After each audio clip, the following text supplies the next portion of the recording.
thrilled for this one. Everyone will be watching now how he does in his first NBA official game. Then it's Wilson Chandler, and it's Millsap in at the 4. And for the Heat, Dragic is out there with Dion Waiters. And they've got Hassan Whiteside, the rangy 7-footer out of Marshall, holding down the center position. Rookie season underway for him, and excited about his first start. And it's Olynyk in at the 4. Kept alive, hangs, and it's good on the layup. Whiteside's got the first points up on the board here for the Heat. You know, he's really adept at keeping possessions alive by hitting the boards and cashing in on some of those putbacks. And something else he does that might not wind up in the stat sheet, but is still a big part of his game, his leadership defensively. Collectively, they're a much better team when he's on the floor. Down to 5 on the shot clock. And a foul called on the shot. Got him on the way up that time, so he'll shoot 2 right here. Wilson Chandler was one of those guys who decided during the condensed season to play in China. Took him a while to get back to the NBA, and when he did, a hip injury kept him on the sidelines. But last season, he seemed to regain his earlier form. Wilson Chandler, 26 years of age, athletic, physical. The Nuggets gave him a nice 5-year contract on this basis of his potential. Well, he's one of the players they got in the Carmelo Anthony trade. He's tough, low-maintenance guy, competes at both ends of the floor, and can really shoot the 3-ball well, too. I think he complements what Denver has tried to do here in recent years, playing that up-tempo style and yet maintain that floor spacing in the half court. Incredible timing on the alley-oop. He absolutely hammered it down. And that's the play we're going to remember when this game is all said and done. And I think Doris Burke has something for us right now. Doris? Kevin, thank you. I caught up with Eric Spoelstra. We talked about the keys to this game, and he singled out Paul Millsap as a player they've simply got to be mindful of. Coach told me he's always been an energy guy, someone you have to locate and box out every possession. But he's developed his offensive game to the point where he's more than just a hustle guy. He's also a scoring threat now, and a guy we can't leave open. They'll be watching him, Kevin. Thanks again, Doris. Now here's Chandler, and he converts the layup. And in the first, a little over a minute and a half in. Well, what a series it was in the finals a year ago. Such great basketball. 2 teams that like to play up-tempo. And I'll tell you, the Spurs had Miami. They had the series in the bag. They were 1 play away from wrapping it up in Game 6. But the miracle comeback from the Heat that led to the Game 7 victory and another title for the Miami Heat. The Heat have gone 2 for 4 from the field so far today. To the middle. Here's Whiteside. And he throws it down hard with one hand. Stupendous rush to the rim and a mighty slam on the end of it. But through the teeth of some pretty soft D. I can't help but say that. Well, let's see how that impacts things here, because those kinds of plays sometimes can be game changers on both sides. Guys back and forth this first half. Well, 5 lead changes early on, guys, as we grapple back and forth. Yeah, this could be a back and forth game all the way, guys, the way it's being played. This is fun to watch.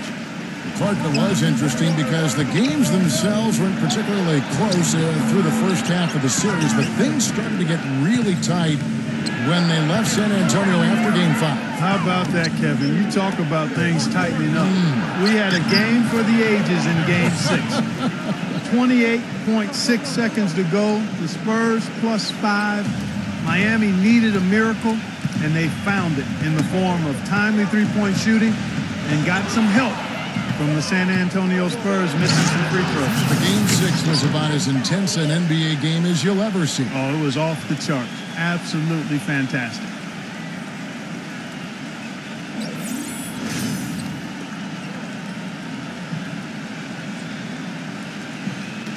The Heat trail by 5. Number 20, he's guarded by Chandler. And pushing it up, here's Denver for the finish. And it's slammed in by Millsap.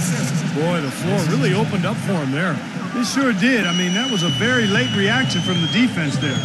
You know, Heat head coach Eric Spoelstra worked his way up from the very bottom in that organization. I mean, he got his start as a video coordinator, and through years of hard work and dedication, has really become an outstanding coach. Now here's Millsap. Denver passing it around. Kicks to Harris.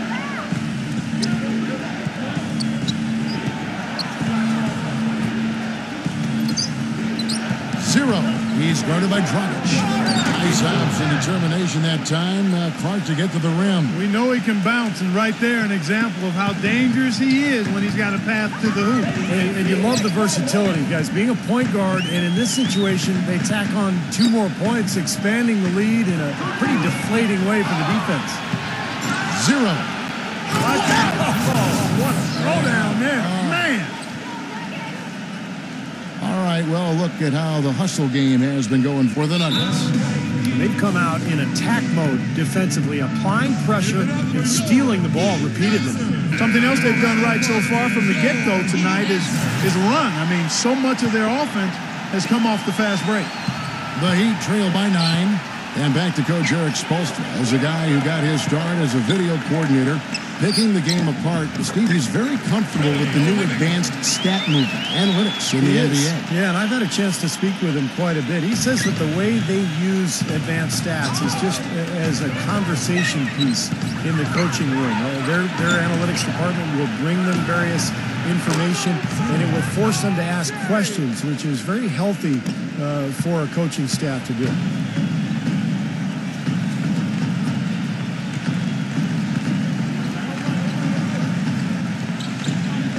And it's Dragic off the drive. Gets it to go. Dragic has got 5 points so far. Took advantage of some shoddy defense there. They've got to at least get a finger on him. The Nuggets leading by 8. Poked away. And it's out of bounds. The Nuggets able to retain possession here. Denver making a switch here.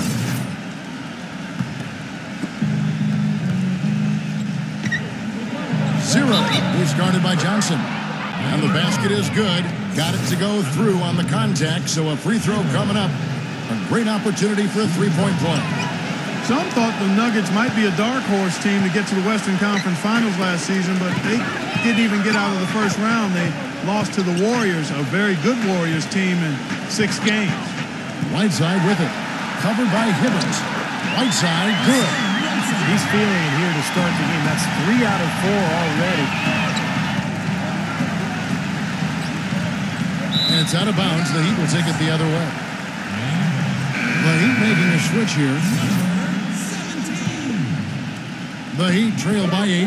And going back to that series, Clark, I think it was easily one of the most exciting series of the first round. But the Nuggets knew they would have an uphill battle when they dropped game 2 at home. You know, Steve, they looked like they missed Gallinari in some of those games, obviously. Well, I think anytime you're down a three-point shooter, it makes it very difficult, particularly in the playoffs when teams can sit back and pack the paint. So I thought that was what that series showed, is that in the postseason, the best three-point shooting team often has a big advantage, and the Warriors clearly were much better from beyond the arc. So it's Denver now. The Heat getting the bucket. Out to Chandler. Zero. And the layup falls. 15 points in the game. He has really put his foot on the pedal this quarter, doing a tremendous job leading their offense. And here are the Heat now. They trail by 6. Number 17. Hibbert with the block. To the inside. And he jams it after taking the nice feed on the run. Taking it to the rack with power right there. And hammering down with the two-handed slam. Well, they already had him staggered, and now all of a sudden they're throwing some haymakers. Johnson kicks to Whiteside. And it's Denver with the rebound. Chandler's got 3 rebounds now in this one. Fareed, the rebound by Johnson.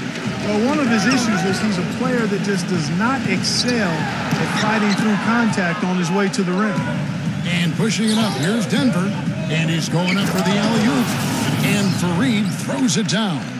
They've made one basket after another since getting this game started, and you wonder, is the blowout in store? Too early to say that and go there, Steve, but it has been pretty ugly so far.